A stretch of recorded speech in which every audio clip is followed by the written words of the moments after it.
I spent most of my PhD investigating large structural variants from long-read sequencing, and I had to build my own tools for that because nobody had ever done that before. So I built Ribbon and SplitThreader.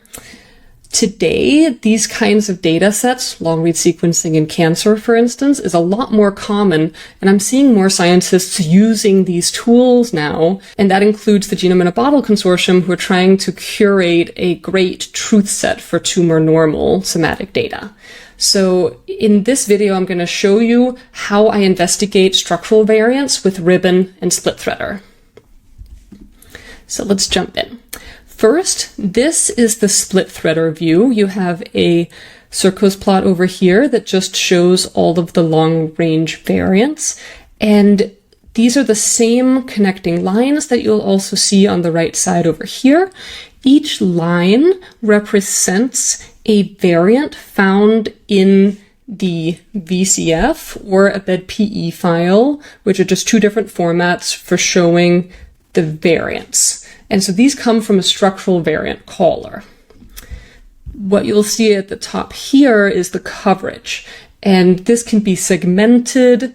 You can also think of it as copy number, but basically it's read coverage, and the read coverage can tell you how many copies of DNA you have at a certain location. But this is just the raw read coverage, and you can load that in as a bed file.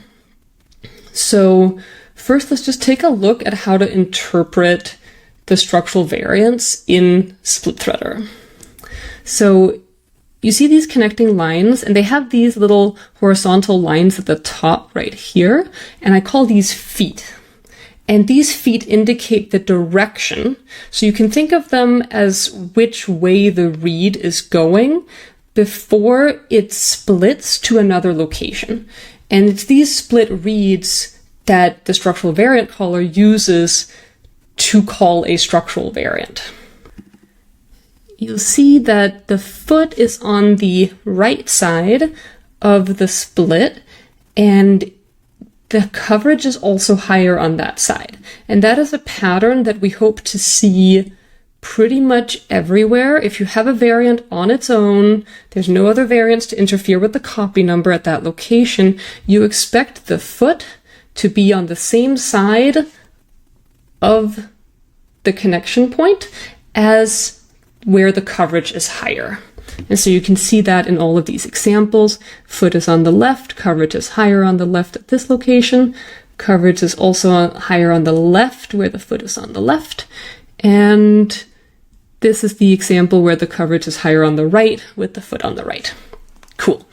So let's take a look at the Genome-in-a-Bottle data, and I want to show you what the original VCF looks like as well. This is the dataset from my PhD, but we have BAM files and other great data from Genome-in-a-Bottle, so we're going to use that for most of the video.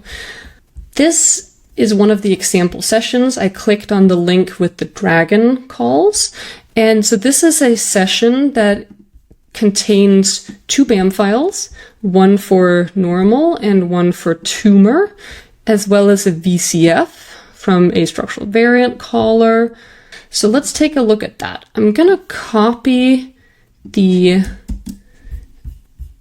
URL here and paste it into my browser. And before I hit enter, I'm going to replace download with browse. And that's how we can see the file on the 42 base pairs platform, which is a tool that Robert actually built. Robert is my co-founder that you'll see on this channel, but 42 base pairs is really useful for looking at genomic data. And it's helpful in this case also for generating download links that we can use to access these files very quickly on the fly, such as in a web application like Ribbon and SplitThreader. Okay, so here is the VCF. We have the chromosomes, position, reference, alternate. This is what you expect to see in a VCF. Some of these look a little different if you're not used to structural variants, because the alternate column is going to include information with these brackets, and it includes another chromosome and position coordinate that indicates the other end of the variant. So each break end refers to another location in addition to the main location in that row. And this is really important. So in Ribbon and SplitThreader, it parses out this information from the VCF and uses it to draw the connecting line, in this case between chromosome 1 at this location and chromosome 5 at this location. So that's how we get the connecting lines. We also have smaller variants like a deletion, and in this case it doesn't have a whole second breakpoint, it just shows you where the variant ends, and so you can put these two numbers, the position and the end position, together to see how big the variant is, and that's about 20 kb in this case. So let's actually go look at this exact deletion right here. So it's at chromosome 1, 72 megabases.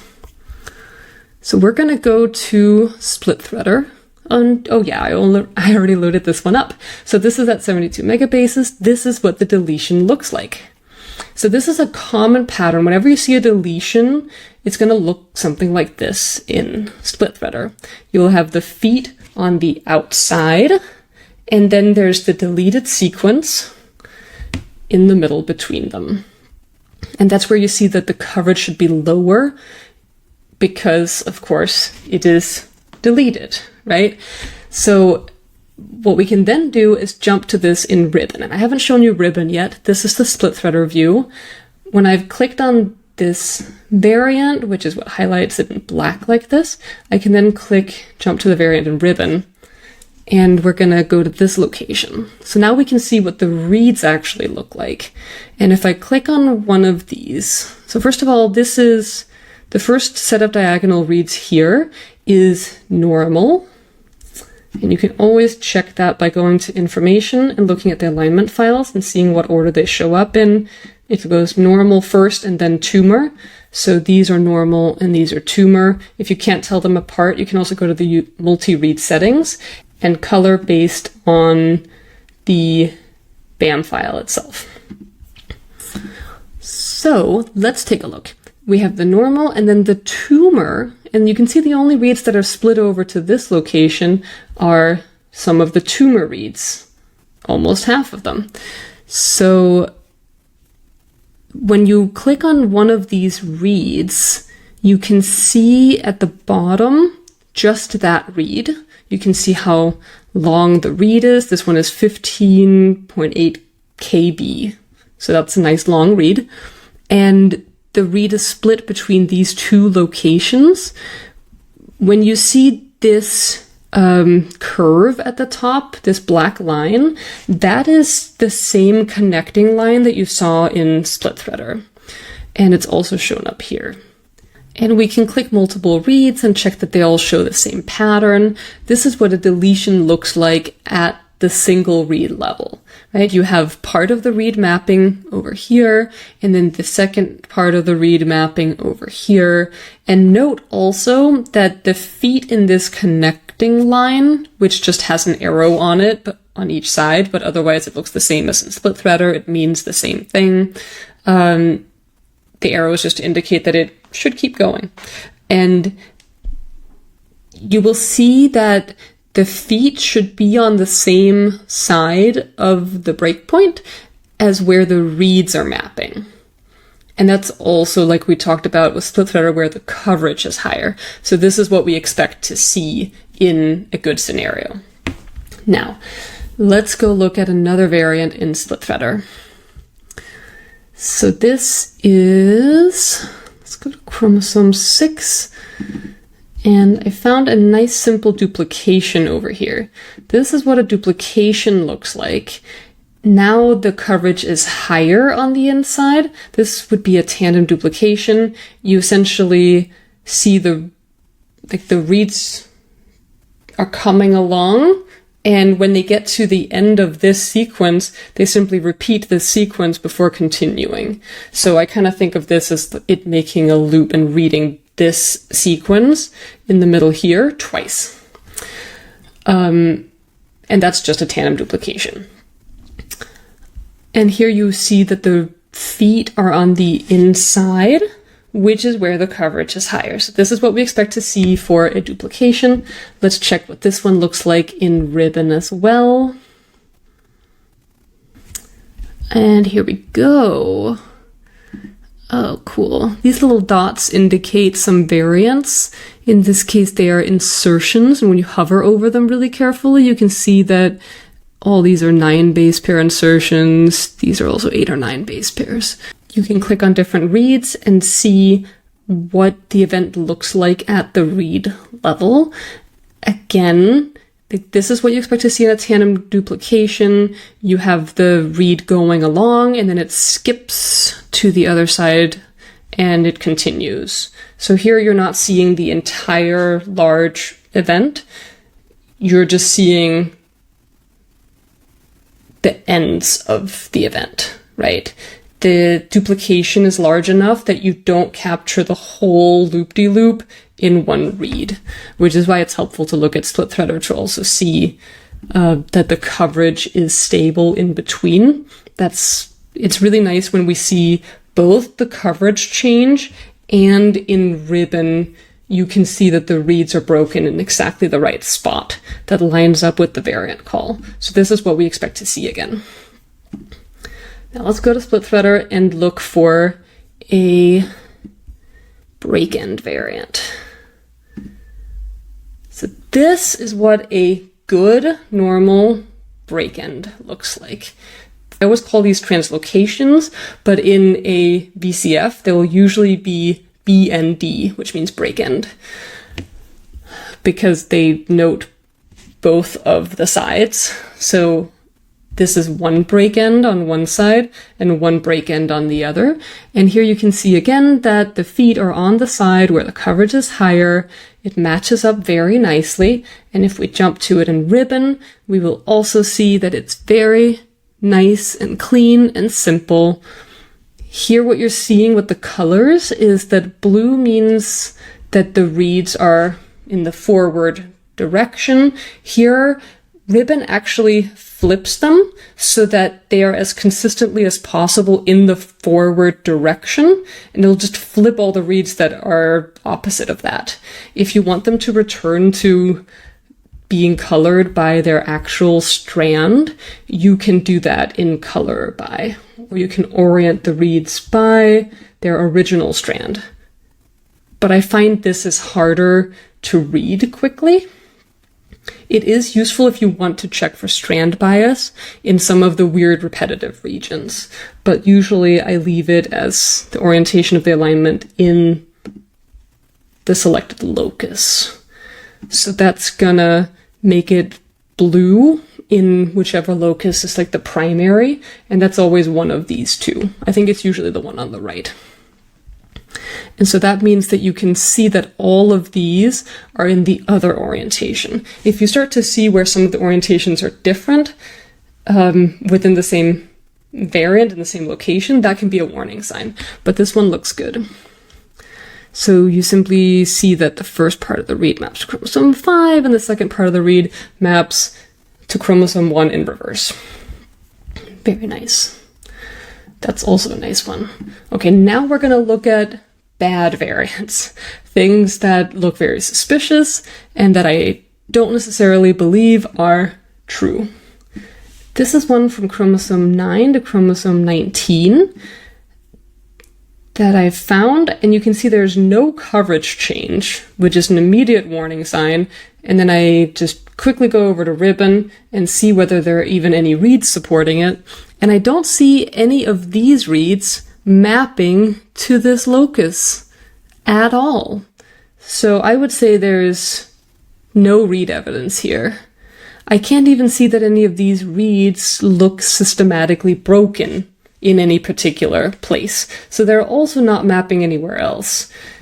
Also, you will see the other positions where these reads are broken too. So as long as the BAM file contains these SA tags, that will indicate whether there's a secondary alignment for these reads. And that's usually when the read is split, which is what we expect to see. So in these other cases where you've seen the reads be split into 2 or more pieces, that Ribbon is able to pull that information in because the BAM file has the SA tags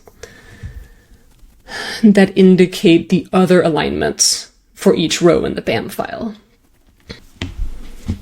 Okay, so this is one that I would mark as I don't see any evidence for this. I think we should throw this variant away entirely, or try to understand why the variant caller would ever call this one in the first place. Okay, now I see another one. Okay, so this is an example of a reciprocal variant. And you will sometimes see that there are reciprocal variants like this. Do you see how there are two variants and they go in opposite directions, which means that they can cancel each other out. And usually this is what happens if you have two sequences that flip partners. I think it just drew a heart.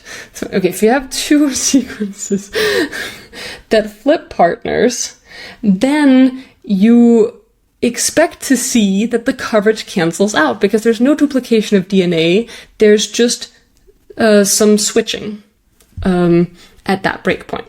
So you don't necessarily expect to see any coverage change here.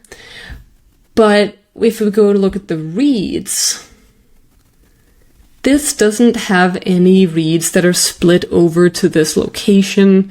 And you do see a few kind of splits here, which look to me like repetitive sequence because we see it going to multiple places in the genome, and it is not most of the reads that go there. It's just a few reads, and they don't seem to be going there in a super consistent way. So this kind of looks like repeats to me. But certainly this variant shows no evidence because none of the reads are split over to this location, so I'm kind of confused why the structural variant caller would ever call this. Now let's look at some more difficult cases. We got a chromosome 12 and a chromosome 14. And I was looking for one at this location. I again don't really see much evidence. If we jump to the variant in Ribbon,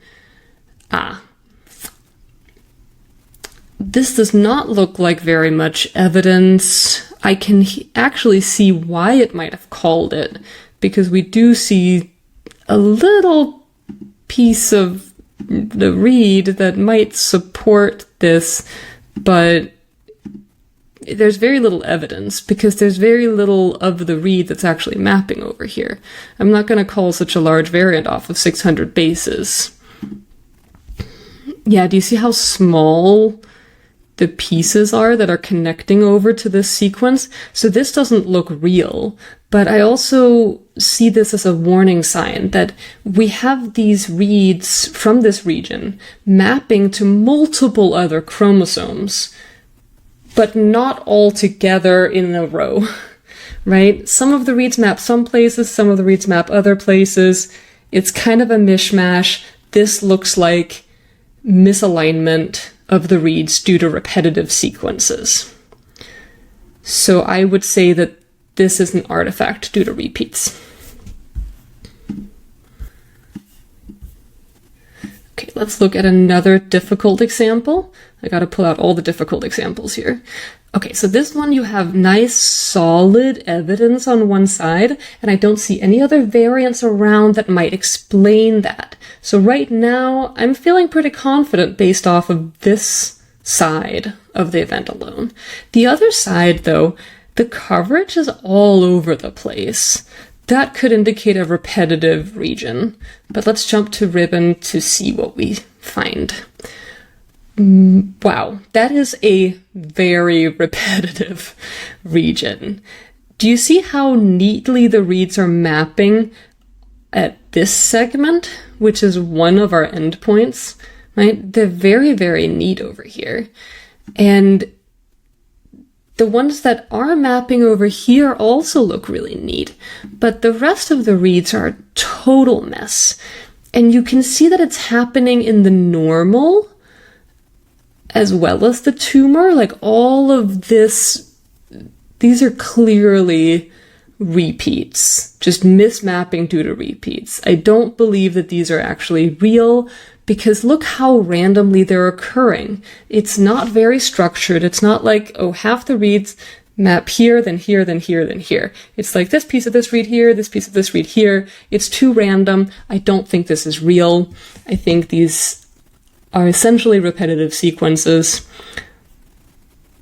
But the variant we came here to investigate actually looks pretty real to me. It looks very neat on one side here.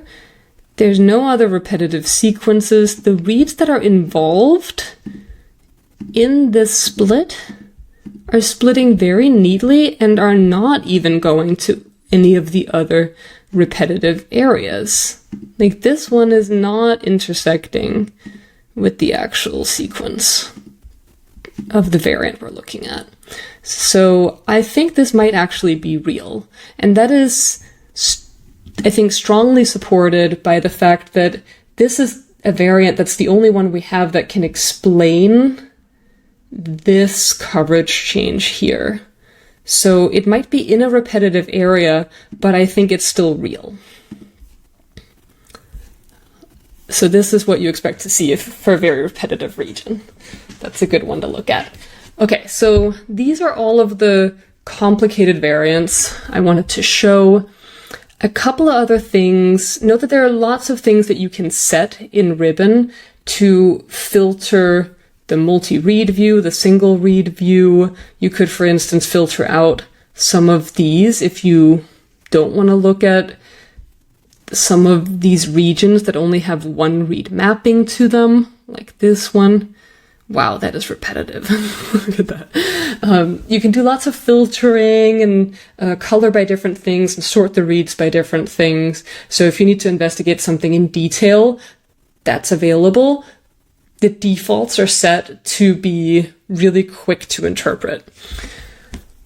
And in SplitThreader, there's also some fun things in variant analysis that you can do. I think this is really helpful for curating a whole data set. You can do things like say, I only want the break-end variants, and then you can click on one in the table and look it up. Oh, that's a fun one. And basically click around. And so it'll also do an analysis here of how simple the variants are and whether they match the copy number. So the left side here is all about whether the copy number matches the feet of the event. So it does that automatically as an analysis. It works a little better if the copy number is segmented, so it's not as noisy, but you will still get this information regardless, and you can look for things that are crowded, for instance. So this is the variant neighborhood category, which shows up down here as just category. And when one is crowded, it means that there's multiple variants around it. And if you see one that is reciprocal, for instance, then that's these where you have that switch, where you expect to see a switch like this. I wonder if any of these are real. I do see real ones sometimes. I'd like to show you a real reciprocal variant.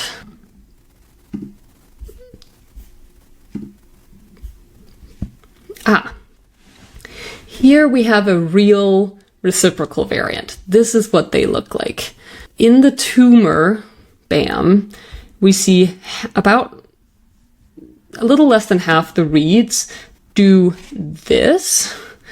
They go from here to here, and the other half of the read go from here to here. I should mention that in this multi-read view in Ribbon, all the alignments that are from the same read are in the same row. So they'll be horizontal, which means you can even see them get highlighted. As I click on them, they get bigger. And so you can kind of see the highlighting for this read is the same as this one. So that's the same, it's two alignments of the same read. Okay, so I think this gives you a nice overview of how I investigate structural variants using SplitThreader and Ribbon. I wanted to show this especially because the Genome-in-a-Bottle consortium is actively using Ribbon and SplitThreader to investigate structural variants for the HT008 dataset, which is a tumor normal great somatic dataset, which we have incorporated in Ribbon and SplitThreader for several examples here, so you can open them up and play with them. So hopefully this was helpful for those of you who are working on investigating structural variants, especially with long reads. You can find these tools at genomeribbon.com. Yeah, and let me know if you found this video helpful, or if you have any questions. I'm happy to answer them in the comments or on the GitHub for Ribbon. Thanks for watching, and I don't know, like and subscribe or something. Thanks. Bye.